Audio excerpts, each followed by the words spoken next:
relacionadas à violação de direitos aos camponeses, aos indígenas e a questão da Operação Condor. Primeiro, eu indagaria a comissão se já se fizeram investigações sobre o movimento das ligas camponesas, que foi um episódio grave na época da ditadura nos estados, que ocorreu nos estados de Pernambuco e Paraíba, particularmente na cidade de Sapé. Inclusive, ainda existem sobreviventes e testemunhas daquele massacre naquela cidade paraibana.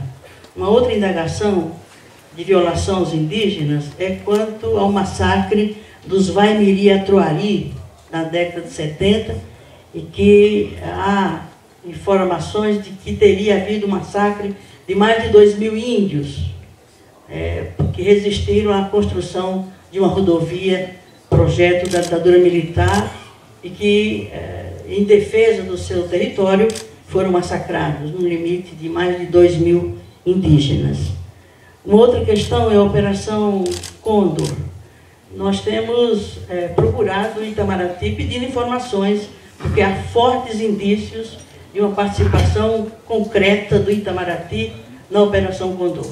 Casos de desaparecimento de brasileiros e estrangeiros nos países aqui do Cone Sul. O Itamaraty responde com evasivas. Eu queria indagar de uma ação mais incisiva sobre o Itamaraty, para que ele venha a público trazer as informações daquilo que eventualmente possa ser de responsabilidade do Itamaraty no massacre aos que lutavam pela liberdade, pela democracia em nosso continente ou subcontinente.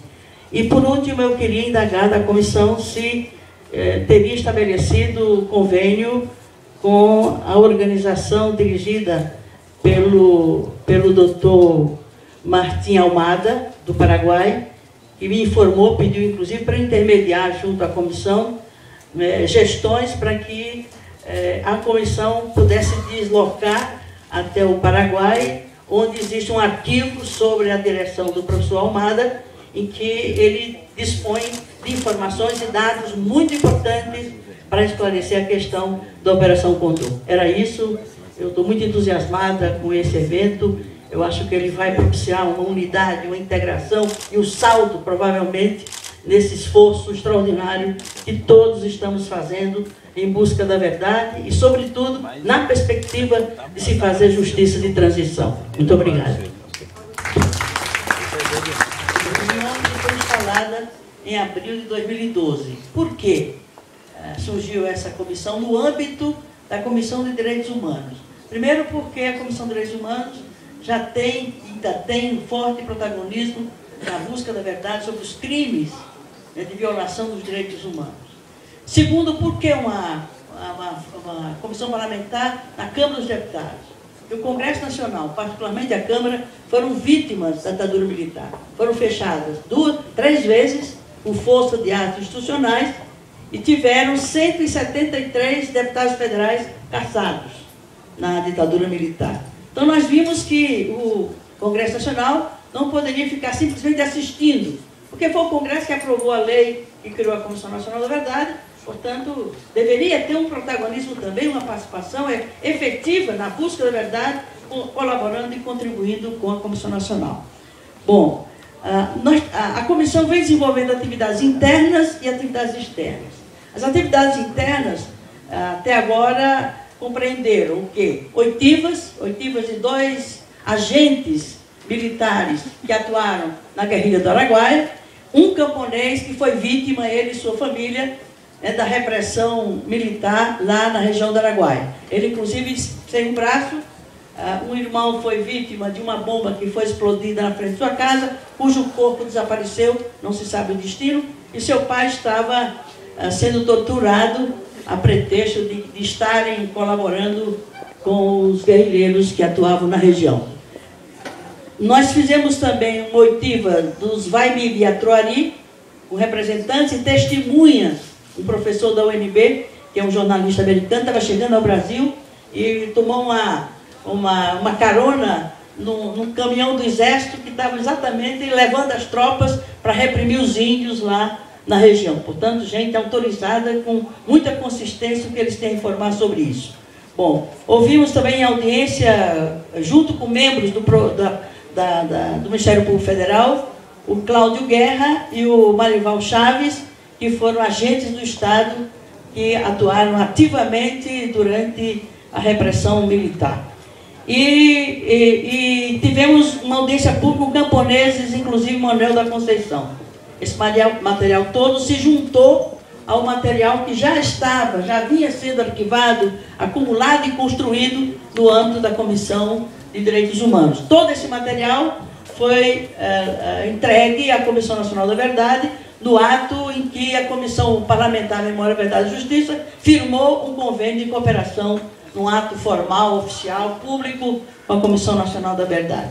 E as atividades externas, porque eu entendo também que, sobretudo a Comissão Parlamentar, tem também um papel de promover as ideias e contribuir para a formação da consciência coletiva sobre o drama que foi e continua sendo para os desaparecidos políticos, para as vítimas da ditadura, não saberem a verdade sobre aquela tragédia. Então, nós fizemos várias atividades externas. A primeira foi um seminário internacional, Operação Condor. E aqui queria registrar e agradecer ao companheiro, amigo, jornalista, que também é assessor da Comissão Nacional da Verdade, Luiz Cláudio Cunha, autor de um importante documento sobre a Operação Condor. Ele teve um papel fundamental, sem o que nós não teríamos realizado aquele seminário internacional, com a presença de 4 países, inclusive os Estados Unidos, que colaboraram com a Operação Condor, e os 5 países da América do Sul que tiveram uma articulação, uma ação estatal na articulação da repressão aos que lutavam pela democracia e pelas liberdades democráticas.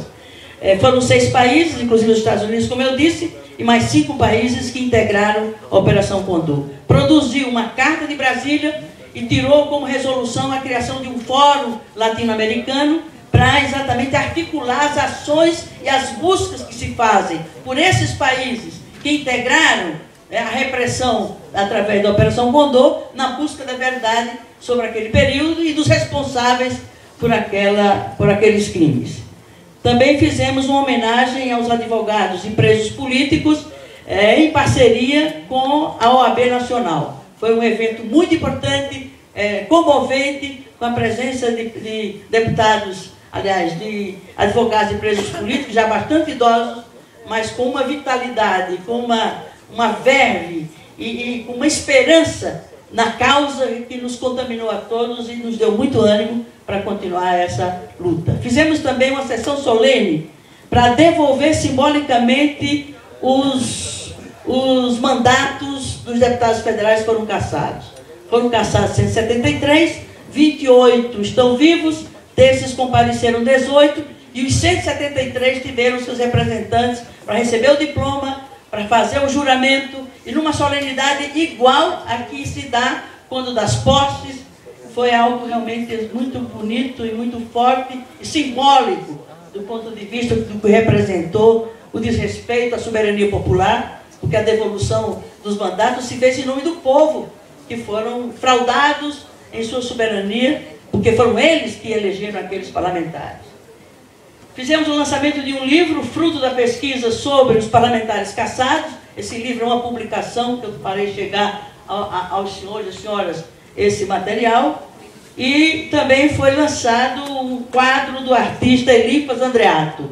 Está lá num lugar de muita evidência da Câmara, e é um quadro que causa um grande impacto, demonstrando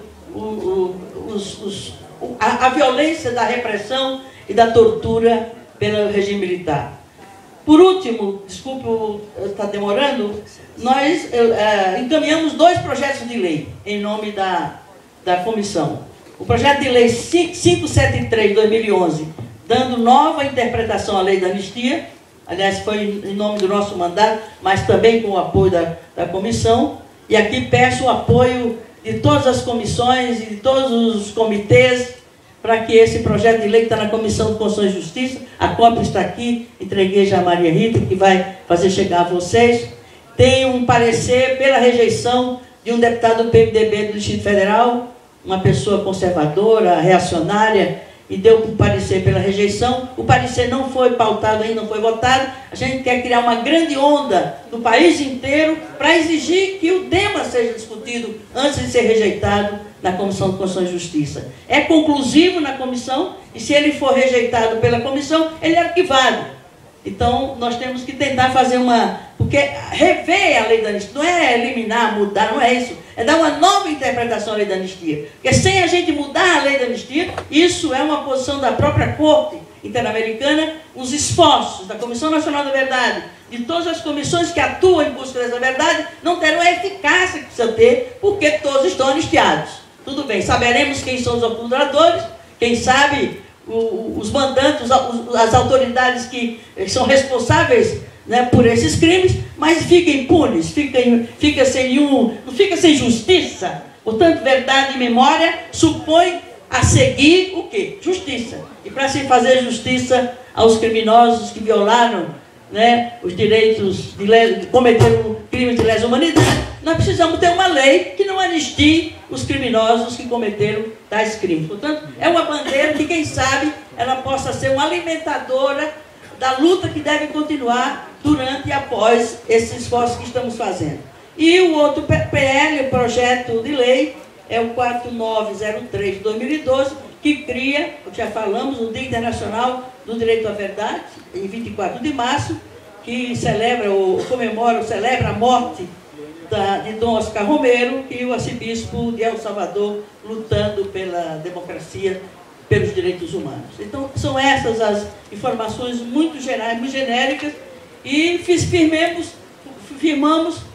termos de cooperação com a Comissão Nacional da Verdade, que tem sido muito importante para nós, acredito que também para a Comissão, e também a Comissão Dom Helder Câmara, lá de Pernambuco, e temos muito interesse de firmarmos também termos de cooperação com as demais comissões parlamentares das Assembleias Legislativas e Câmaras Municipais por esse país afora. Então era isso, desculpe, Nadine, por eu ter extrapolado o tempo, mas eu vou deixar mais detalhadamente essas iniciativas da sessão da Comissão Parlamentar. Obrigado.